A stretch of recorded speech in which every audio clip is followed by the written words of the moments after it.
Bonjour à tous, nous allons aborder dans cette présentation la prévention des événements indésirables associés aux soins. Les objectifs pédagogiques définis concernent la prévention des erreurs, des événements indésirables associés aux soins ainsi que la notion de barrière de sécurité, et également la démarche de culture positive de l'erreur par une approche systémique.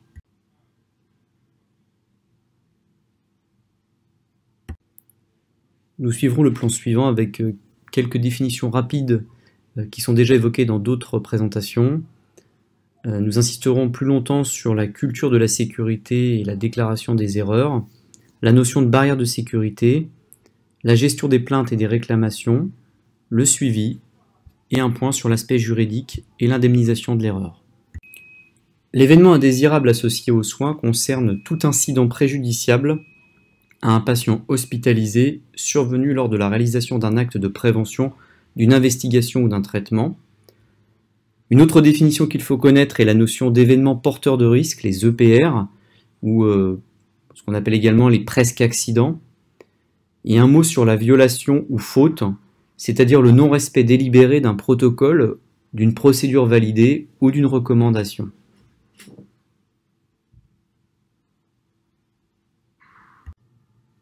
Développer une culture de la sécurité, c'est avant tout accepter l'idée que tout le monde commet des erreurs.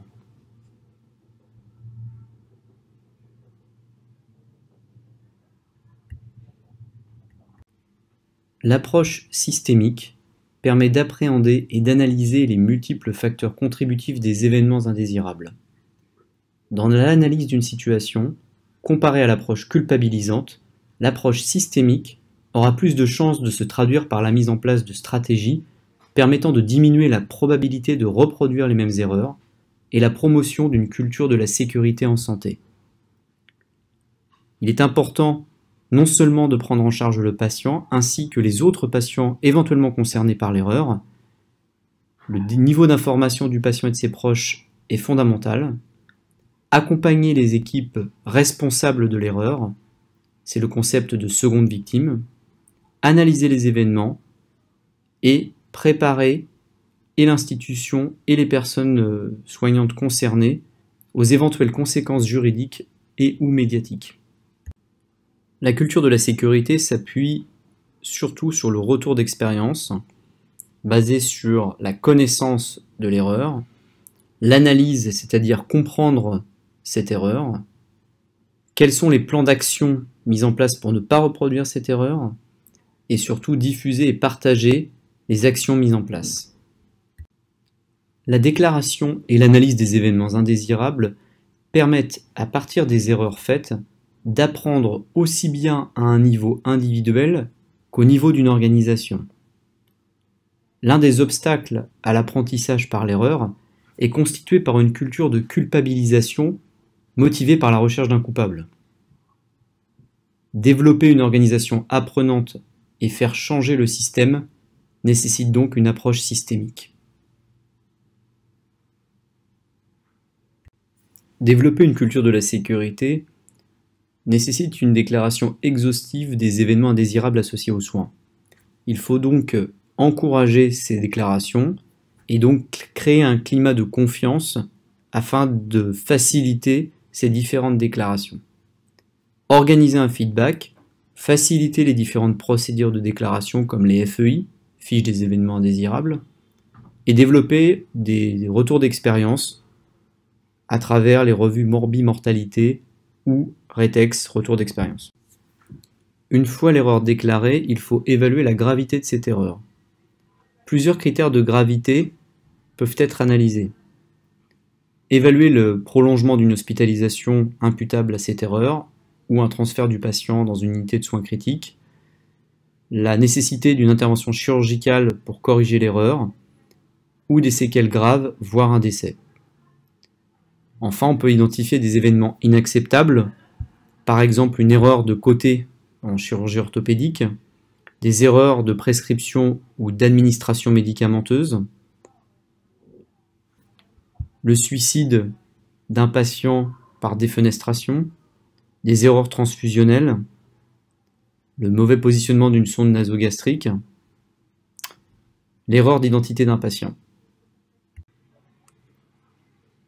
Le modèle bien connu de fromage suisse développé par Reason offre un cadre simple à la gestion systémique des risques.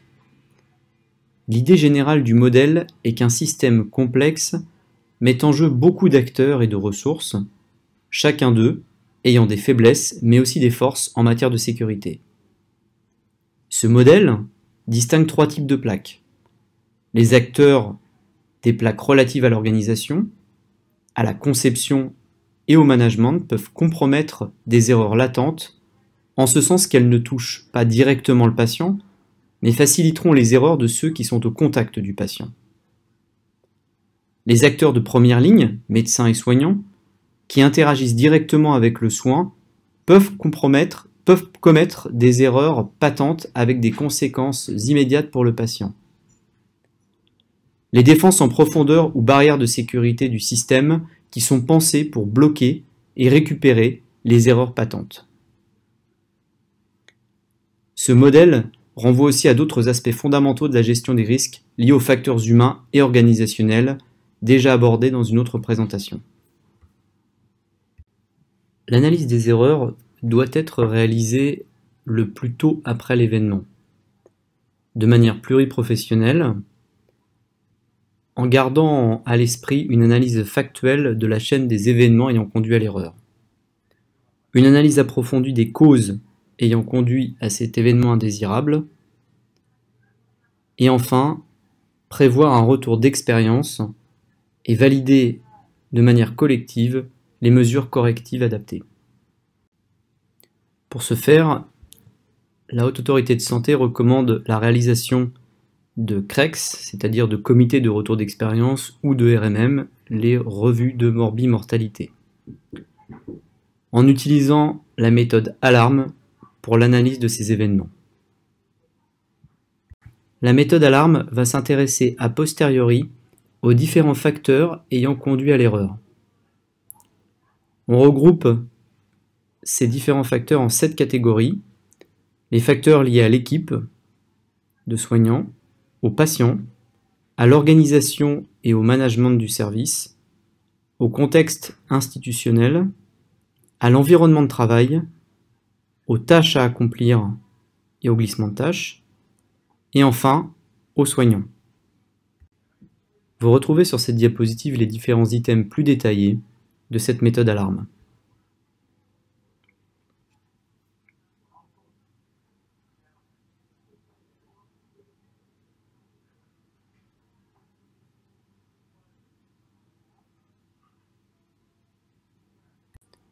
Avant d'introduire la notion de barrière de sécurité, il faut garder à l'esprit que le périmètre d'un événement indésirable associé aux soins inclut le ou les dysfonctionnements d'une organisation de service ou d'une institution, l'aléa thérapeutique et l'erreur, qui peut être évitée et qui peut ou non entraîner un dommage pour le patient. On peut récupérer les erreurs commises. 85% des erreurs sont détectées et récupérées en quelques secondes par le sujet qui les a commises, tandis qu'une bonne fraction du reste des erreurs est récupérée par l'entourage, l'équipe ou des détrompeurs physiques. La gestion des risques renvoie autant à l'évitement des erreurs qu'à leur récupération. D'ailleurs, les hôpitaux les plus sûrs ne sont pas ceux qui ont des taux les plus bas d'événements indésirables graves, mais ceux dont la gestion et la récupération des événements indésirables est la plus efficace, en bref, ceux qui traitent mieux leurs événements. La sécurité des patients ne repose donc pas sur l'absence d'erreurs des professionnels.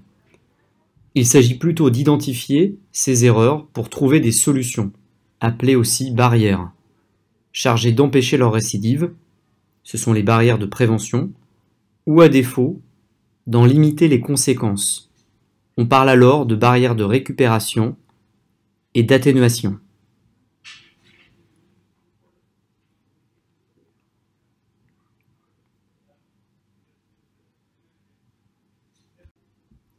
Un point important concernant la gestion des plaintes et des réclamations.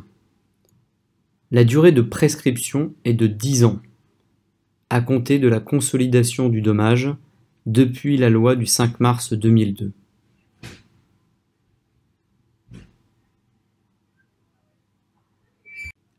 Il est important d'assurer un suivi des actions correctrices à l'aide d'un comité des vigilances et des risques, COVIRIS, et de prévoir la déclaration auprès de l'ARS d'un événement indésirable grave ayant pu conduire à un décès par exemple.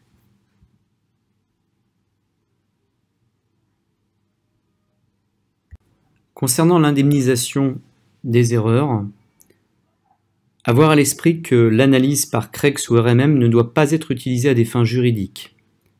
Ces CREX et ces RMM sont anonymisés et ne peuvent pas être demandés lors d'une expertise. La recherche de responsabilité juridique concerne le service juridique et d'assurance, et l'indemnisation du patient sera réalisée par la Commission régionale de conciliation et d'indemnisation, la CRCI, qui peut rendre un avis dans les 6 mois sur expertise du dossier. L'ONIAM, l'Office national d'indemnisation des victimes d'accidents médicaux, peut se substituer à l'assureur en cas de carence afin d'indemniser la victime.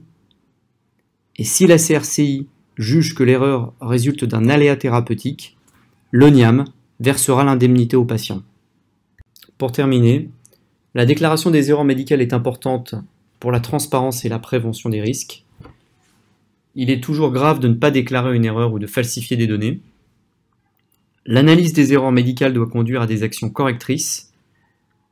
L'analyse systématisée par RMM ou CREX mène à des conclusions anonymisées qui ne servent pas à des fins juridiques. La CRCI et l'ONIAM gèrent la responsabilité juridique et l'éventuelle indemnisation du patient. Je vous remercie.